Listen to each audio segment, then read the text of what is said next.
welcome also from my side. And today I'm talking about, hang on, I just have to start it here. Talking about bridges and walls, or the theme changed a little bit during the last days, and I don't know how I switched it to walls and bridges. There's a record of John Lennon from 1974, and so maybe this I mix it up. Anyhow, what I would like to talk about is a subject that I discovered, yeah, to be honest, on my own while traveling. This is nothing that I read in a book. It's really something that curiosity and traveling brought together. Is there my task to see at the bottom? No? Yes. No. Yeah, this, let's see if I can take it away, because it's something should not be, how can I take it away? Task manager, that it should not be seen. No, no, don't found the. No. Okay, anyhow, so, oh yeah, now it's gone. Okay, now it's gone.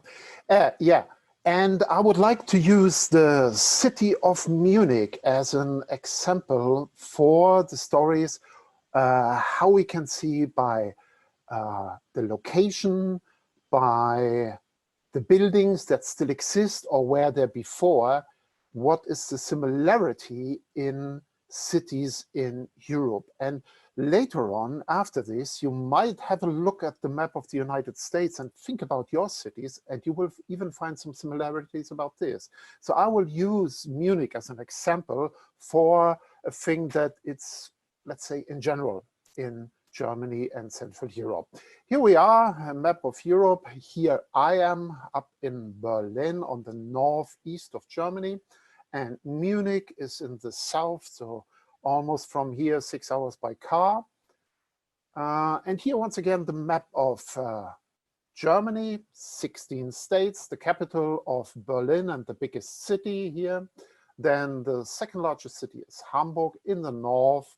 Then we have Munich to the south and Frankfurt in the middle of Germany. Now you might say, okay, if this is how Germany looks like, why I should go there? Because it's not the Germany I would like to see. I have another more romantic idea about Germany. Absolutely, you are right. It exists as well, like here in Rothenburg ob der Tauber, in Dinkelsbühl, Rothenburg again, Regensburg. We still have places like this, but most of the country don't looks like this. These are very special places, and I would like to tell you also about why they still look like this. The main reason for these places, particular Rothenburg and Dinkelsbühl, is poverty. They were important places 500 years ago, but then they were falling into sleep. And it's a little bit like you bought a brand new car in the 1950s and you were the king of the road, right?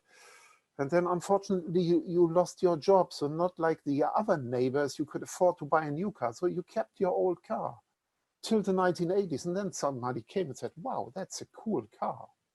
Okay, really? Yeah, because now it's an old timer. So we have a few of these old timer cities, or we have cities that had been rebuilt here, like Nuremberg, because you might think about our city fortification, and the old structures have all been gone because of this. I have to talk all the time when I talk about Germany about the Second World War that we started in Germany, and here we are back in Munich. Munich was destroyed in the Second World War in general by 40%, the city center by 99%. So this is how our cities looked like in 1945.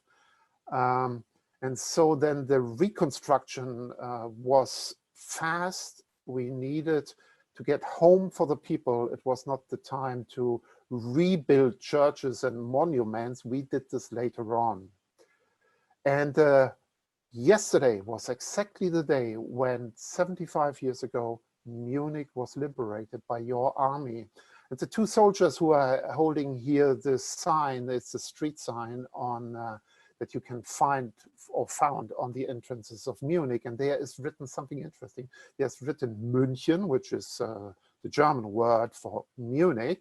And then there's written capital of the movement. Capital of the movement means Hitler's movement, means the fascist movement, because Munich was considered to be the capital of the fascist party. This is where Hitler felt really home, less than in Berlin, which was then the real capital. Okay, Munich, let's have a look at the city map of today. That's not the complete city map. It would not match on the screen. The original old historical city center that we will in a moment talk about it is there in the middle, the little red spot there in the middle. Let's get a little closer. This is how the city center looks like. And left-hand side, you have the Theresienwiese. You can see down there, Theresienwiese is the place where the Oktoberfest happens. This year, not. It is cancelled. Oktoberfest since 1810, the biggest beer festival, 16 days in September, for the first time apart from the wartime, are cancelled this year because of the COVID. Here we can see how the former city fortification and the city wall of Munich looked like. And it is in the same shape we have today, a boulevard over there. We have here a map, old historical map from the 17th century. And this is a city center. And if you pay attention, if I turn this map towards the north, then it shows really how Munich originally 400 years ago looked like, with a wall around, with a very strong wall. Why we needed walls? Let's have a look at the European map of that time. 1648, significant time, because from 1618 to 1648, we had the 30 years of war. And we had been here in Central Europe and in the Holy Roman Empire German nation, which is here on the map to see, surrounded by this green-yellow line, being attacked by the Mongolians, by the Huns, by the French, by the Turks. But if we look at the map of really Germany like it is today, we see, there are different colors, a lot of different colors. These are a lot of different kingdoms, little duchies, little city-states. To be honest, we German-speaking people were almost all the time in war with ourselves and our neighbors.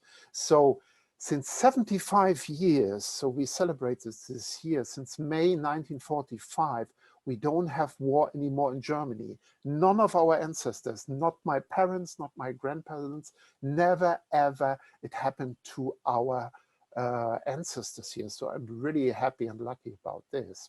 Let's go back to Munich and here the city fortification that was teared down because the city was growing. It was not because of the Second World War. There, the city wall was not standing anymore. The city simply grew. And the city, not like Rothenburg, was quite a wealthy one, was the capital of the Kingdom of Bavaria.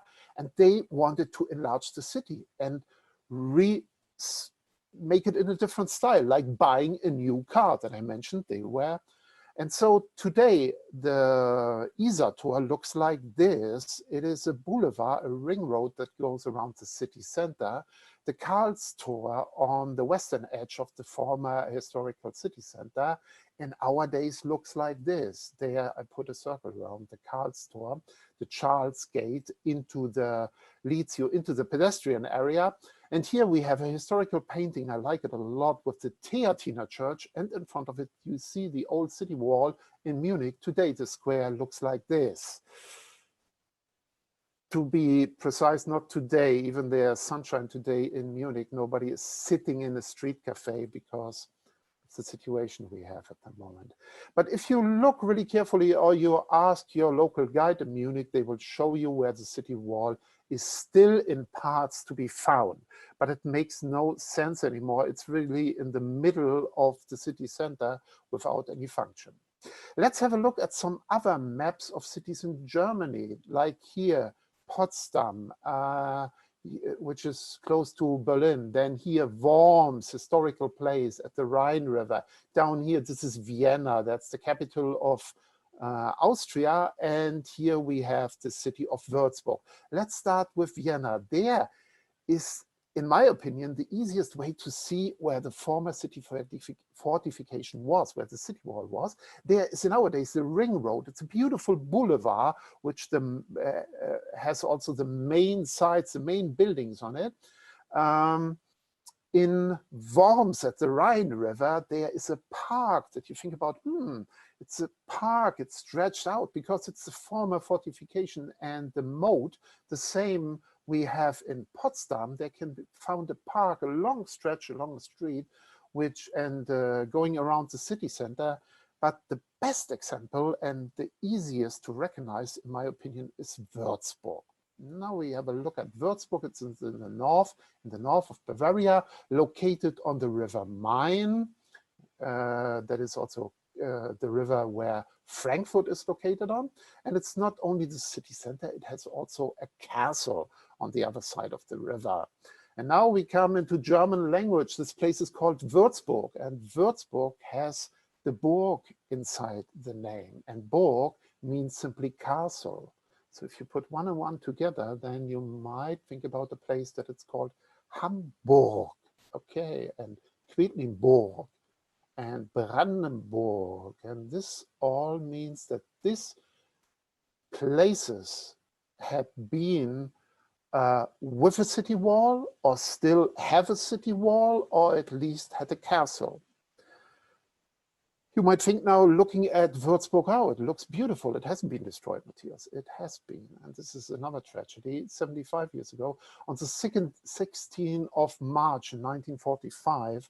So that's just 2 weeks, yeah, a little bit more, 2.5 weeks before the war was over. This city was bombed. And in 19 minutes, it was bombed to the ground. No significance to this, no reason really particular at the end of the war to bomb it down. So it took them really 70 years to restore it, that it looks like this. But here we have the wonderful example that you see this green half circle, that it's going around the middle, the center of the city, and this is where the city fortification was. Yeah. So once again, back to the map of 1638, we have the Holy Roman Empire German nation. This is what it's called at that time. And it's difficult to see apart from the borders that are going here around the whole structure, to see where are the borders in between. If there would be no colors, you would not easily see it. What I look at is something that it's, in nowadays, it would be the roads that are connecting our countries and our cities. At that time, here again, the shape of Germany nowadays are the rivers. The rivers were much more important in the centuries before. And here we see the rivers that are going through Germany, the Rhine, the Elbe, the Danube, these are the biggest one, and then all the tributaries. And they were not only important for transportation, which they are also nowadays, but hundreds of years ago, it was also a natural barrier. And we look back to Munich, city map of Munich. And there is a river also going through Munich.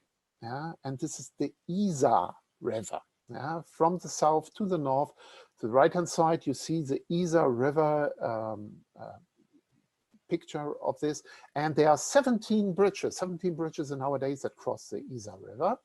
And Munich, let's go once again into the German version of the name Munich, is in original, in German language, München. München. Another thing is monks in English means Mönche in German. And the name of Munich is actually at the monks, by den Mönchen.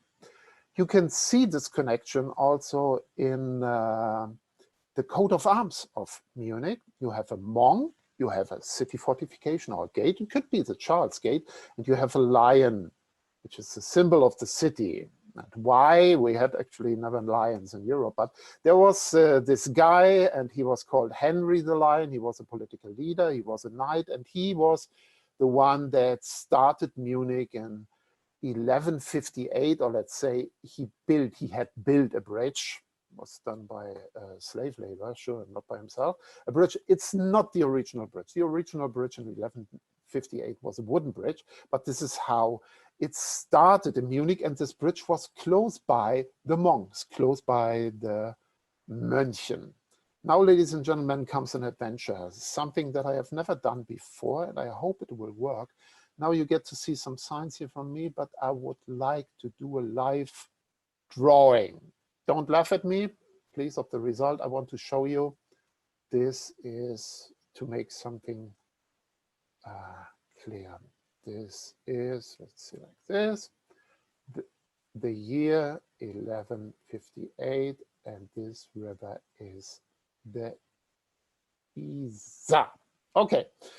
There is the street coming from Salzburg. There is the street going to Strasbourg, and there is salt transported. And here on, close to the river, is located a monastery with monks, with Mönchen.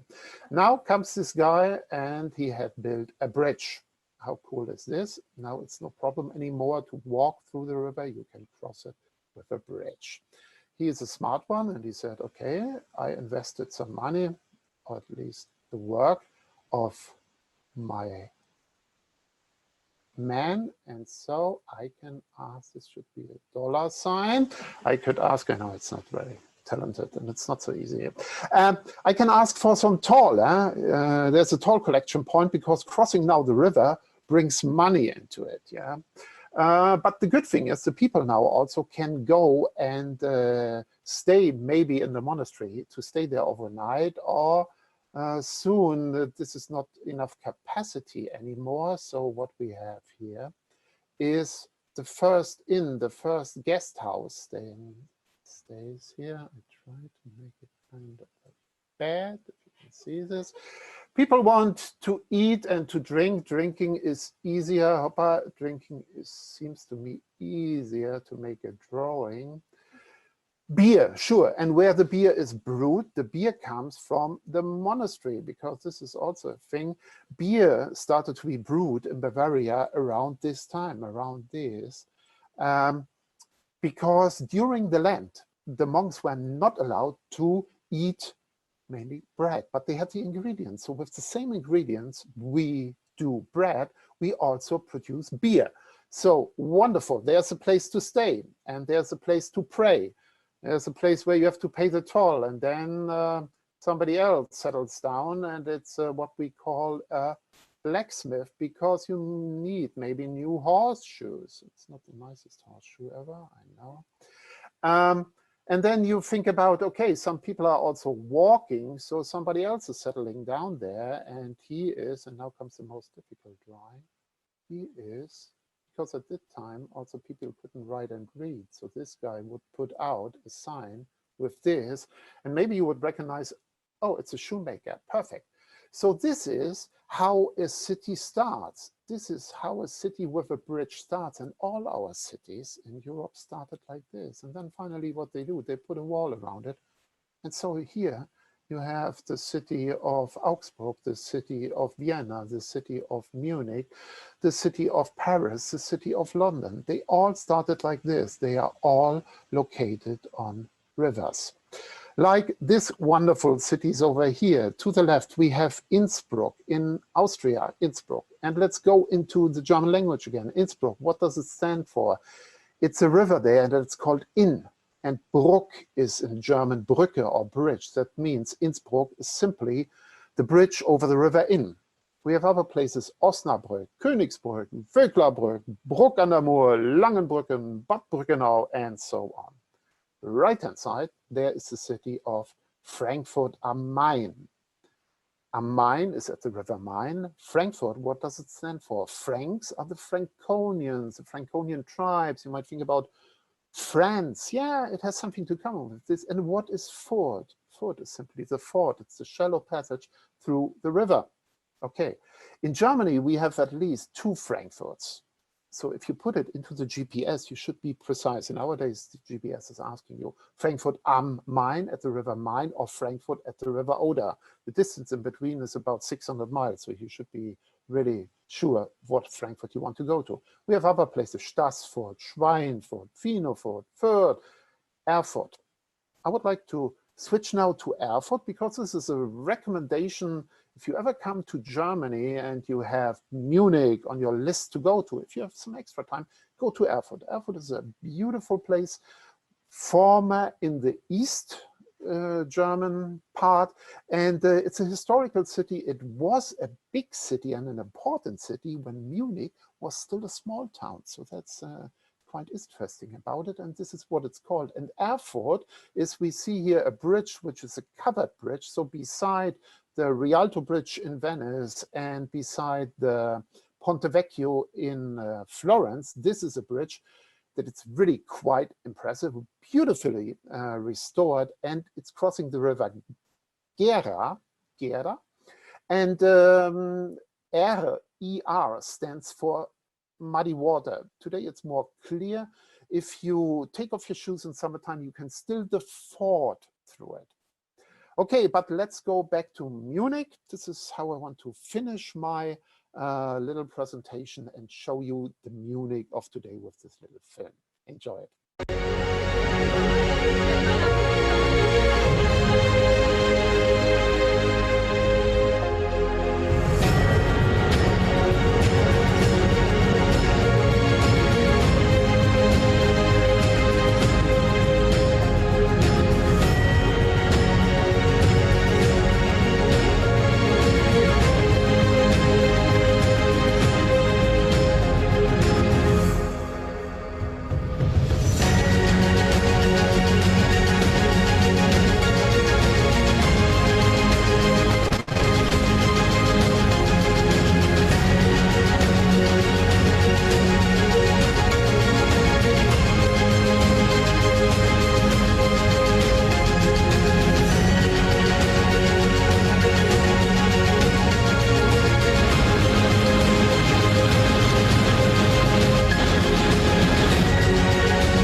These were impressions of Munich.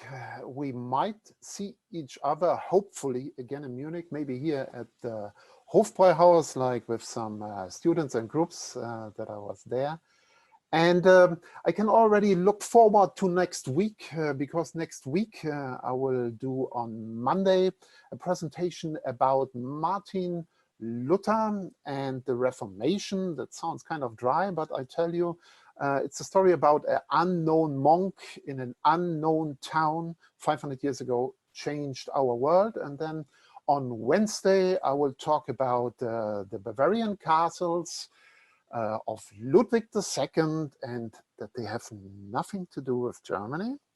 And Sarah will talk about next week about, let me check, about the authentic Italian cuisine on Tuesday, and on Thursday, she talks about Bavaria, a beautiful state in southern Germany. So it's a lot about Bavaria. So stay tuned, stay healthy, stay human. Dankeschön und auf Wiedersehen. Thank you, Dave, and you can now take on the power again. Thank you for watching this.